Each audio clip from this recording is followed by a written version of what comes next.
think like how old I would have been when, because it was like 2005 ish when I first started jamming in my first kind of band. Ended up being under the influence, but it was me and my little brother Jared, my best friend Cy, and our buddy Brian Jensen I worked with at Taco John's. Another super talented, like kind of do everything guy. He ended up hopping on drums with us, and then Floyd Franklin was on keyboards, and we would get together and we'd kind of go upstairs and party at Jensen's, and we'd all kind of jam, but like nothing officially ever. We nobody sang. We just were like, hey, that's kind of cool, and trying to piece it all together. And I ran across a video the other day. It was the first time I actually sang in front of anybody. Like we were just jamming, and I was kind of apparently bored of it, and needed something to do. So they brought me the mic, and I started singing something. Cause I'm high on a mountain, and everybody kind of stopped and was like, pointing, like, where the hell did that come from, And I was like, I don't know. So I started singing, and we actually started trying to write songs and kind of forming a band. And I go back and listen to them early days, though, the old UTI, and I heard my voice back then, and I'm like, oh God, it's mega cringe, because I don't know where the Slantpiece DJ officially came from. Like, if that just, it sounded like, you've been smoking Pall Malls, like 3 packs a Oh day. yeah. Know how that ever showed up, but it just did. And so yeah. Anyhow, long back to the I tangent off quite a bit here, so we'll try to steer. But Under the Influence was great, man. We used to go to different biker rallies. We'd just play with all our buddies, and some of them were like Swift Kick Six. Like we ran into those guys. My cousin Jared Olson was in the band, so we would jam together. And then also Somewhat Damaged was another Carpy band. It was a cover band, and he had a guitarist named Derek Tavis.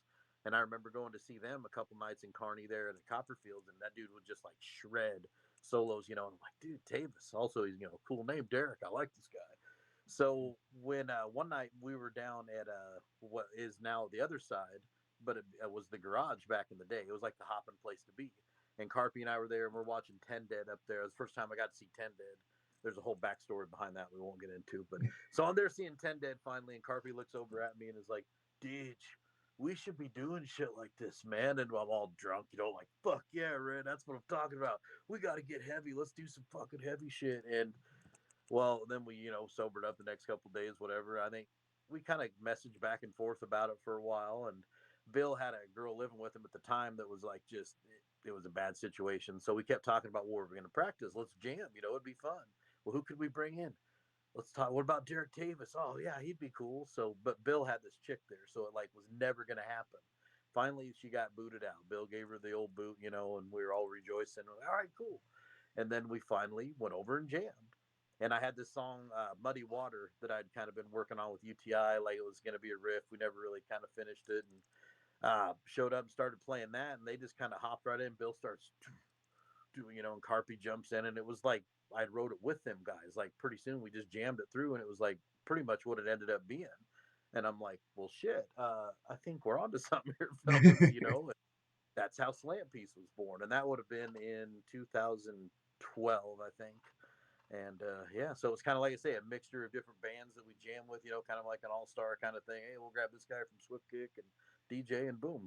And we didn't even know we were going to be called for the longest time. And Bill come up one time, we were over having something at the Red House, and he's like, "What about Slant Piece?" And I'm like, "The fuck is Slant Piece?" And in the end, after lots of drunken back and forth, yeah, well, fuck it. It was like, as long as we kick ass, nobody's really going to care what the name is anyway. So just pick a name and go with it. So we and pick became Slant. and, and pick something that people can remember too. Yeah, and it definitely, like I say, most people go look it up in the Urban Dictionary. You're like, oh, okay, that's the actual definition of Slant Piece. But so some heard of Bill. I'm like, yeah, that's Bill.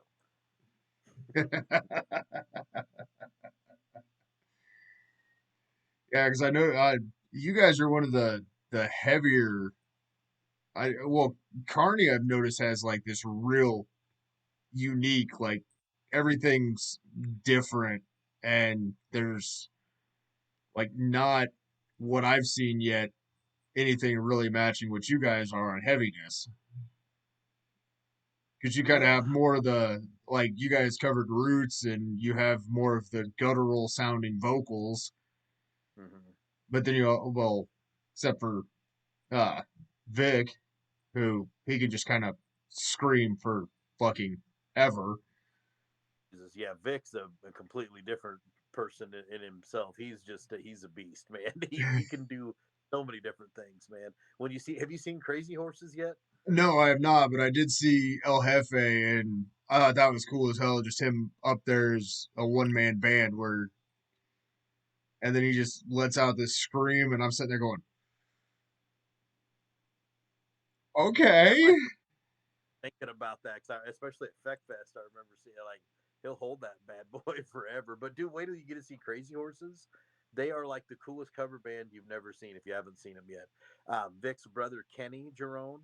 I would when we get done, you should totally go check out KG's music page. He does Pantera cover, System of a Down, and he writes his own shit. But he is like one of the best guitar players that I personally know. You know what I mean? Like KG, all people would comment on there about how if there was ever a Dimebag tribute, he should be the one to do it because he nails it that good. So it's him and Vic and Bill on the drums. He's kind of, isn't he kind of a big name on YouTube? Yeah, he had quite a few subscribers and followers, and That's what I thought uh, because I remember somebody saying something about that YouTube, and that for some reason you just said it, it kind of popped into my head of that random useless shit that stays back there that no one knows about. That you're just kind of like, oh yeah, I've heard of that one before. especially being a YouTube guy, I'm sure you ran across that, somewhere. But dude, I'm telling, and Vic and honest, they do everything from, I mean, they do like what's my favorite? They do a Rod Stewart song, "Do You Think I'm Sexy?"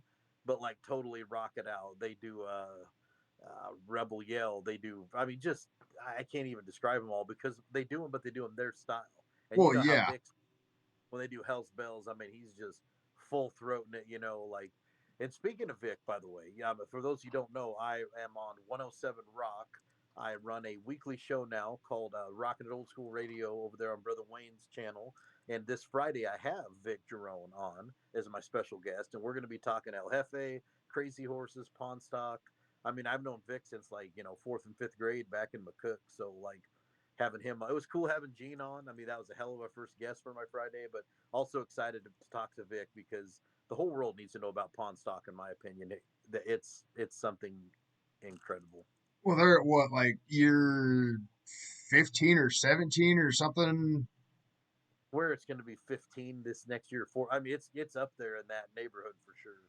Yeah, because I've only been in Nebraska for I just August was 6 years, and I heard about it last year and I couldn't make it because I had a bunch of stuff going on. But I'm gonna try to make it this year just because they say it's such an for people who like music, and you can only go to so many metal shows or be at a metal show for so long before you just kind of zone stuff out because it there's a repetitiveness that I don't I don't know how to you've been to the all day festivals where it's the same style of aggressive music, and by like the end, you just kind of Like getting bludgeoned in the head. Like I even noticed that about a couple of my radio shows. When I go like heavy, heavy, heavy all night, you feel like you've been in a 12-round fight by the end. You're like, damn, that was brutal. You need that change of pace. You need that. And for me, like I can listen to anything from like Moody Blues to, I mean, I can pop in Johnny Cash, Frank Sinatra. Like just for me, it's all about the mood. What does the mood call for? There's the perfect sound for when you're angry, perfect sound if you're depressed. You know right where to go if you're a music guy. Yeah, and that's the beauty of it in my mind. And pawn stock in itself is just it started off as kind of a smaller, kind of hey, let's get together and have our buddies, go jam out in the pasture, because it's badass and nobody's gonna fuck with us. And then we played there year two, and it was kind of we had it on a flatbed little, like a little trailer.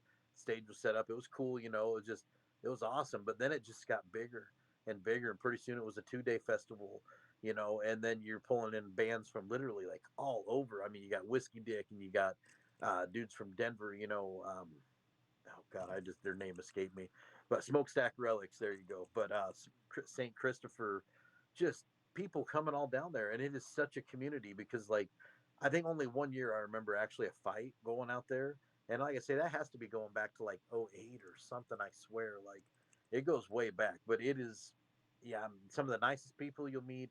You feel just free out there, nobody really messing with you. It's just you can set up camp and just enjoy such a different collection of talent up there on the stage. It's awesome.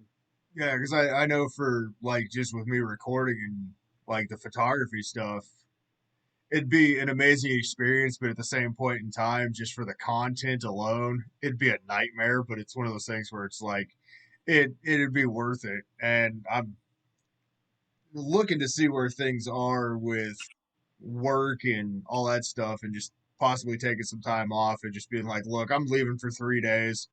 I'll see you guys Sunday.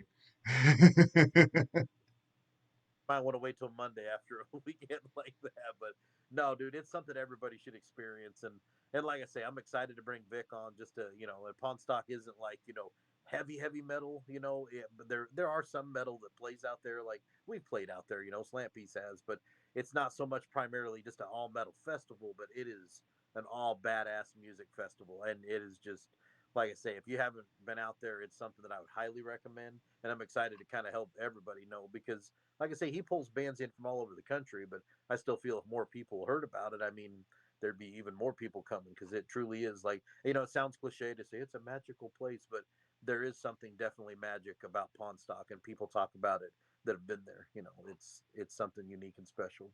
Well, and I mean, I've been hearing people talk about it, and just in that aspect of kind of like uh, eclectic music tastes, and it's like I want to go find out because I mean, like for I'm one of those people. I see a metal show, I'm gonna go to it over a country show any day. It's just how my brain's wired. But some of the coolest shows I've gone to are the ones that aren't per se in my normal music wheelhouse.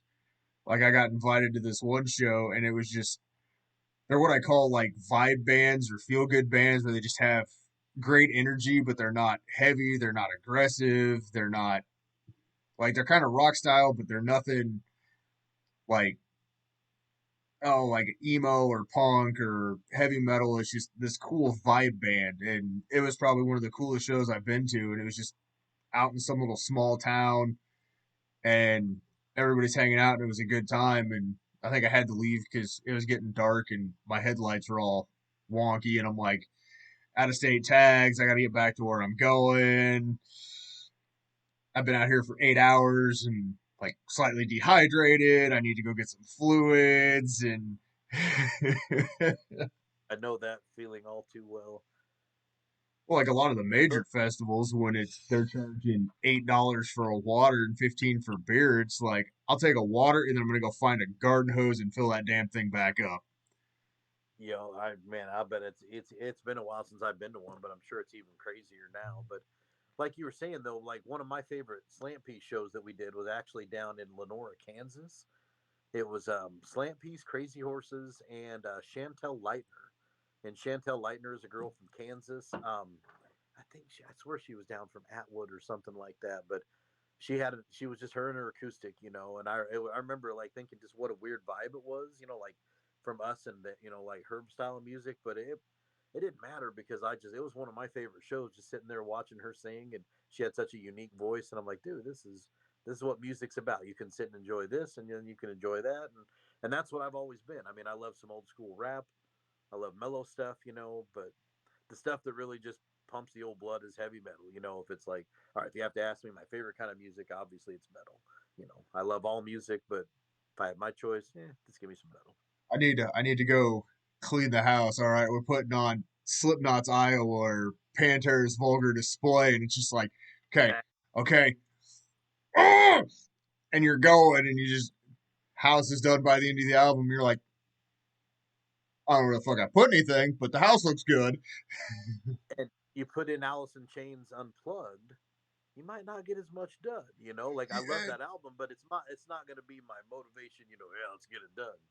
I But might get and motivated to get off the couch, maybe, but that's about the extent of where that's gonna be. like the incense, and grab some munchies out of the fridge or something. But that's about it. But Exactly. if I'm driving, like one of my favorite ones anymore is Pink Floyd's "A Momentary Lapse of Reason." I love that album. I can put that on and just zone the hell out. Just learning to fly and Dogs of War, which I still think could be done really cool as a metal cover, by the way. But I listen mean, to that next time. if the right band does it the right way and puts their own spin on it, then yeah, there's the possibility of it. Dogs of War, men of hate. that just, yeah, I got this kind of vision in my head of it. But to actually make that happen is two different things, because I'm not like the mega most talented guy on guitar. I think anybody that knows me will tell you that. I'm not like a whittle, whittle, whittle, whittle, but I'm just a riffer. Like I can't play a ton of different things, but I just riff. I try to do what I can do well and just kind of stick to that. And me and Kind Brett of don't. like a rhythm type where it's well, obviously we've seen what your Axeman does, and it's just like okay, unless you're like Eddie or Zach or Carrie or like one of those god type people, it's just like sit back here and just let you do your thing. Yep. Thank God, because we have a Tavis, so then I don't have to. I can just riff, and he's got that covered. Cool. I'll riff and sing, because even singing and playing at the same time is kind of harder than most people might think. I think there's some people that make it look so easy that it's probably even easier than it is for me. But there's certain songs that like I never could quite play and sing. It would just fuck with me too bad. It was like my vocals were on a different rhythm than what the guitar was, so it was like I had to kind of teach myself how to do that over the years. Well, people that make it look way too easy would probably be like Rob Flynn from Machine Head, James Hetfield, and Max Cavalera. James Hetfield's down picking alone is like how I can't even think that fast. How the hell are you fucking all downstrokes? My buddy Ryan Northrup would tell you the same thing. Be like, go try to play that then, buddy. If you think that new Metallica isn't very cool, go try to play it then. So yeah, brother James is like they're freaks of nature, man. Well, and I've heard some of the newer Metallica stuff, and it's actually I think everybody compares anything new or anything that they're putting out. It's like, okay, is it better or worse than Saint Anger? Like where Yep. that's where the low bar is set. Where it's like, where does it compare? Like we obviously know it's not like Ride the Lightning or Justice for All. Fuck, there's one more in there. Master of Puppets. Yep. Yeah, like I knew there was one more. I just drew a blank, but it's like, okay, where's this at?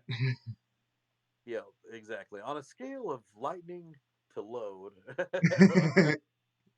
yeah, anger, load, reload, like all those kind of down in here for me. Master of Puppets, Ride the Lightning, Justice, and then you got the Divisive Black album. That one is probably the most divisive album in like metal history, because half the people I swear say it's badass, and half the people are like, nope, that's where Metallica just lost it, man. I say it was where they cut their hair. Yeah, Like yeah, yeah. they lost their superpowers when they cut their hair from being long. Yep, there you go. Did they learn on that shit? They knew that was going to happen.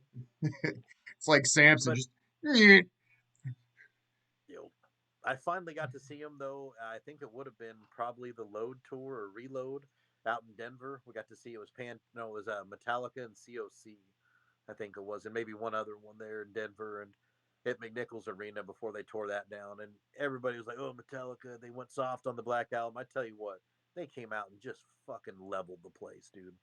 And when they played One, which was like the song that I kind of first really got into Metallica because of, dude, it was just one of them life changing moments. I walked out of there going, yeah, okay, never mind. I'm sorry I ever said anything bad Metallica about Load or Saint Anger or anything. I take it back. You guys still rule. well that drum line in there where it just kind of that drum breakdown where they do that. It's like okay. It's like when Corn covered it. It's just like okay, where are they at? Okay, okay, they did okay. I'm Yeah, and then Metallica's got the landmines, fucking pyros going off. Yeah, that's the album that really, thank God, got me into Metallica, because I mean I was into different stuff at that point. But we just were kind of getting into MTV, and my buddy got it up in McCook. They got MTV finally. Like, dude, you got to check out Headbangers Ball. So that was one of them on there that I was like, huh? Took that tape back home to Oxford, and I was like, Mom, I got to get this Injustice for All album for my birthday, like pronto.